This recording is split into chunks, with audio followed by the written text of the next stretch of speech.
Hello students, मैं निशा आप लोगों के लिए लेके आई हूँ क्लास 8 की साइंस की वर्कशीट नंबर 6, जो कि सूक्ष्म जीवों वाले चैप्टर पे ही बेस्ड है। तो चलिए शुरू करते हैं हमारी आज की वीडियो को। तो बेटा, आप लोगों को आपकी वीडियो ये दिखाई दे रही है, वर्कशीट दिखाई दे रही है।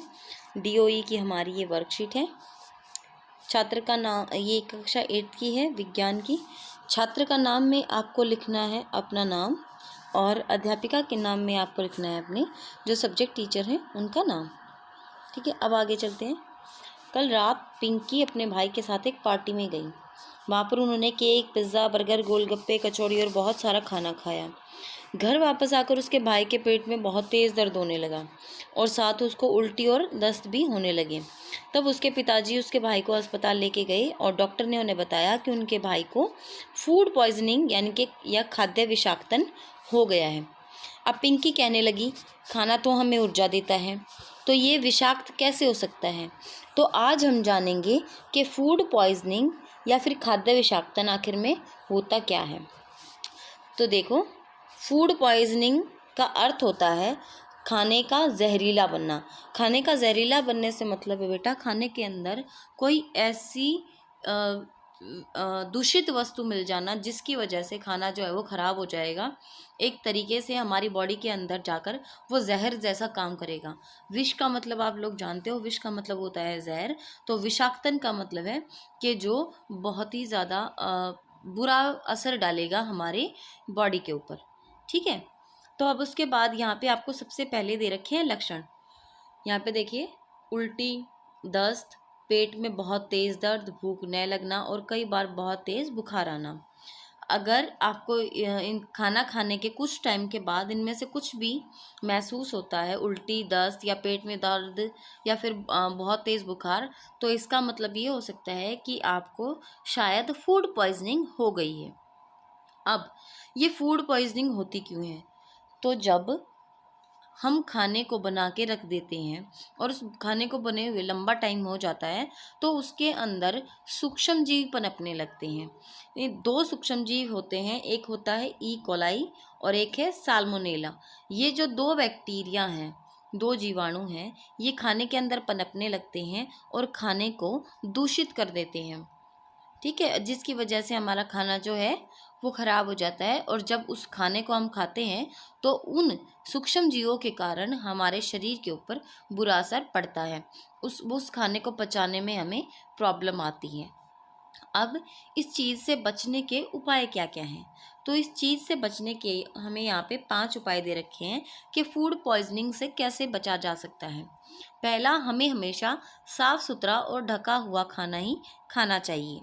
दूसरा, खाना खाने से पहले या खाना बनाने से पहले हाथ हमें ज़रूर धोने चाहिए। सब्ज़ी और फलों को अच्छी तरह से धोकर खाना चाहिए। कच्ची सब्जियों व कच्चे मांस को भी हमें अच्छी तरह से पकाना चाहिए। कोशिश करें कि हमेशा ताज़ा खाना खाएं, और अगर खाना बच जाए तो उसको फ्रिज के अंदर रख दें। ठीक है, तो अब ये उपाय जो हैं हमें यहाँ पे बताए गए हैं, उनका सीधा सीधा मतलब क्या है? पहला, हमें हमेशा साफ़ और ढका हुआ खाना खाना चाहिए, क्योंकि अगर खाना खुले में पड़ा हुआ है तो उसके ऊपर मक्खी मच्छर बैठेंगे, बैक्टीरिया उसके अंदर बन जाएंगे, और जिसकी वजह से वो खाना जो है वो दूषित हो जाएगा। दूसरा, कई बार जब हम अपनी दिनचर्या के काम करते हैं तो जो काम है साफ़ सफाई करते वक्त, अगर उसके बाद हम हाथों को धोते नहीं हैं और उन्हीं हाथों से हम खाना बनाते या खा लेते हैं, तो भी क्या होता है, जो काम हमने किया है दिन भर में, वहाँ से बहुत सारे बैक्टीरिया जो है वो हमारे हाथों के साथ चिपक जाते हैं। और जब तक हम उन हाथों को अच्छी तरीके से साबुन के साथ नहीं धोते, वो बैक्टीरिया जो है वो चिपके ही रहते हैं, और जब खाना बनाते हैं तो उस खाने के अंदर वो मिक्स हो जाते हैं, या खाते टाइम खाने के साथ चिपक के हमारे बॉडी के अंदर चले जाते हैं। तीसरा, सब्ज़ी और फलों को धोकर खाना चाहिए। आपको पता है, ये जो सब्ज़ी होती है या फिर जो फल होते हैं हमारे, वो खेतों में उगते हैं। खेतों में उगने के बाद किसान उनको तोड़ के ये लगा लो आप, कंटेनर्स के अंदर भर के एक्सपोर्ट करते हैं, और उसके बाद जगह जगह पे पहुंचते हैं। तो ये जो प्रोसेस होती है वो लंबी होती है, और इस प्रोसेस में फल सब्जियां जो हैं वो अलग अलग हाथों से और अलग अलग जगहों से होके गुजरते हैं, जो कि दूषित भी हो सकते हैं। तो ऐसे में जब भी हम फल और सब्जियां खरीदते हैं तो हमेशा उनको धोकर ही खाना चाहिए या इस्तेमाल करना चाहिए। उसके बाद है कच्ची सब्जी और कच्चे मांस को भी अच्छी तरह से पकाना चाहिए। कई बार अगर हम ये सोचें कि बैक्टीरिया जो है वो अंदर है, ठीक है, मान लीजिए जो हमारा खाना जो मतलब फल है, सब्जी है या फिर कच्चा मांस है, जो बैक्टीरिया होते हैं वो जानवरों की बॉडी के अंदर भी होते हैं, ठीक है। और मान लीजिए हम उसके मीट को या मांस को अगर हम यूज़ करते हैं तो उसको अच्छी तरीके से पहले पकाना हमें पड़ेगा। इसी तरीके से जो पौधे होते हैं, बहुत से पौधे ऐसे होते हैं जिनके अंदर कोई बैक्टीरिया पनप जाता है, हमें पता नहीं चलता। तो उस खाने को भी हमें क्या करना चाहिए, कच्चे खाने को अच्छी तरीके से पकाना चाहिए। अच्छे तरीके से पकाने से जो ऊष्मा होती है, उस ऊष्मा की वजह से वो जो बैक्टीरिया है, जीवाणु है, वो नष्ट हो जाते हैं।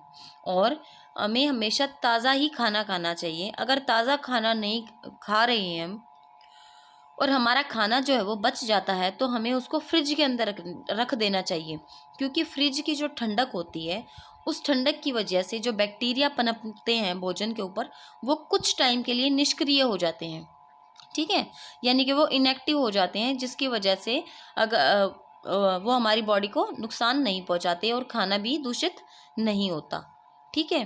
तो इतनी बातें अब आपको समझ में आ गई होंगी। इसके बाद हम देखते हैं हमारे क्वेश्चंस। सबसे पहला क्वेश्चन जो है वो है हमारा कि खाद्य विषाक्तन किसे कहते हैं। तो इसका तो जब खाए जाने वाले भोजन को सूक्ष्म जीवों के द्वारा दूषित कर दिया जाता है तो उस खाद्य विषाक्तता कहते हैं, और ऐसा भोजन खाने से मनुष्य के शरीर पर बहुत बुरा प्रभाव पड़ता है। अगला क्वेश्चन देखते हैं, सूक्ष्म जीवों द्वारा खाद्य विषाक्त कैसे होता है। तो देखिए, ई कोलाई तथा साल्मोनेला जैसे बैक्टीरिया उत्पन्न हो जाते हैं तो खाना दूषित हो जाता है, क्योंकि ये दोनों ही जीवाणु बहुत जहरीले होते हैं।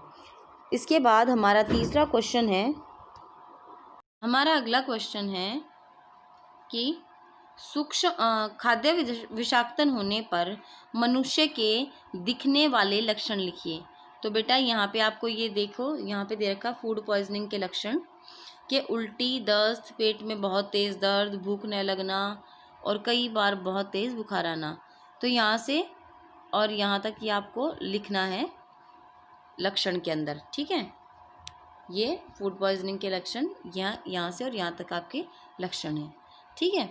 उसके बाद अगला क्वेश्चन है कि 2 सूक्ष्म जीवों के नाम लिखो जो खाद्य विषाक्त के कारक हैं या जिनकी वजह से जो खाना है वो दूषित हो जाता है। तो यहाँ पे ये देखिए, ई कोलाई व साल्मोनेला नामक सूक्ष्म जीव खाद्य पदार्थ को विषाक्त कर देते हैं। तो दोनों बैक्टीरिया यहाँ पे आ गए, ई कोलाई और साल्मोनेला, ठीक है। उसके बाद अगला क्वेश्चन है हमारा, किन्हीं 4 आदतों को लिखिए जिनको अपनाकर हम फूड पॉइजनिंग से बच सकते हैं। तो ये चारों आदतें भी आपको आपकी वर्कशीट के अंदर ही दे रखी हैं। यहाँ पे देखिए, हमेशा साफ़ सुथरा ढका हुआ खाना खाना चाहिए। खाना खाने से पहले और बाद में पकाने से पहले हाथ जो है वो ज़रूर धोने चाहिए। फलों सब्जियों को अच्छी तरीके से धोना चाहिए, उसके बाद उनको खाना चाहिए। कच्ची सब्जी और कच्चे मांस को भी अच्छे तरह से पकाना, और साथ ही ताज़ा खाना खाने की कोशिश करना या फिर बचे हुए खाने को फ्रिज में रखना। तो इन 5 में से कोई भी 4 अच्छी आदतें आप लिख सकते हैं। आई होप कि आपको आज की वीडियो मेरी पसंद आई होगी। अगर पसंद आती है तो बेटा वीडियो को लाइक करना, अपने दोस्तों के साथ शेयर करना और वीडियो